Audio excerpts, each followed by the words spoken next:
Sexual energy as currency. Roles for the pretty child. Welcome back. I'm Adeline Atlas, 11 times published author, and this is the Occult Families How to Spot Them series. Trigger warning, this video series covers disturbing and very serious topics. Full legal disclaimer in the video description below. In ritualistic family systems, children who exhibit physical attractiveness or emotional sensitivity are often assigned highly strategic roles. These roles are rarely rooted in affection. They serve a purpose. And in this context, that purpose is energetic leverage. Some children are born with what these families perceive as a charge, a magnetic presence, emotional intensity, or a certain kind of beauty that draws attention. These traits are quickly identified, not as blessings, but as tools.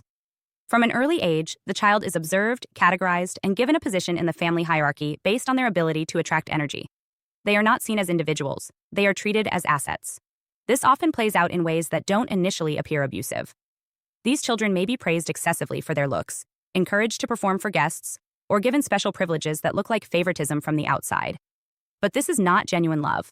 It's positioning. These families often operate on a spiritual or energetic economy, and a charismatic or attractive child becomes a resource. Their presence holds value in that economy, and they are assigned a role that mirrors that value. This is why survivors from these systems frequently report a split dynamic.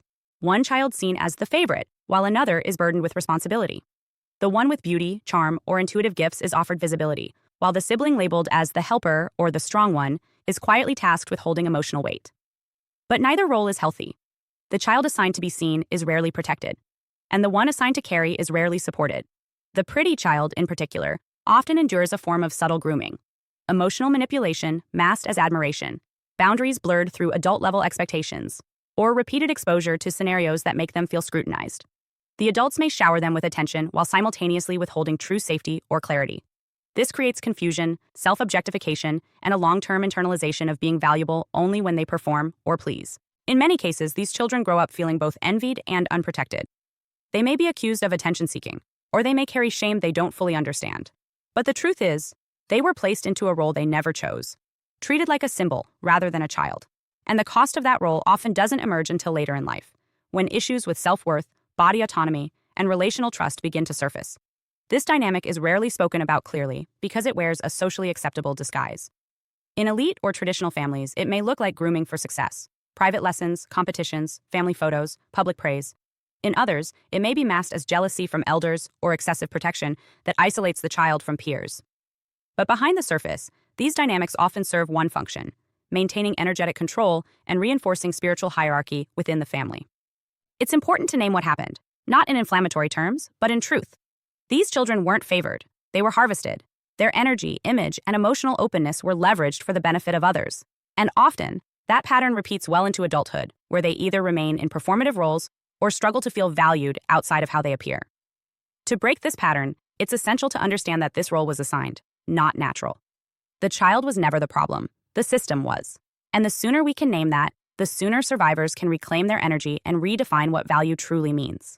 Hi, I'm Adeline Atlas, 11 times published author, and what you just watched is part of my signature program, the Chosen One series inside School of Soul. This series is not just a course, it's a blueprint for those who know they were different from the start: the black sheep, the scapegoat, the truth teller, the cycle breaker. Inside, you'll discover the family roles playbook, the golden child, the scapegoat, the enabler, the lost child, and how to finally step out of the part you were cast in without consent. How the black sheep becomes the goat, turning rejection into radical transformation and leadership. How to break generational curses and rewrite ancestral contracts so the pain stops with you. And how to recognize and escape modern forms of spiritual and technological targeting, from gang stalking to synthetic synchronicity. This isn't just about survival. It's about awakening, about reclaiming your voice, your lineage, and your destiny as one of the chosen ones.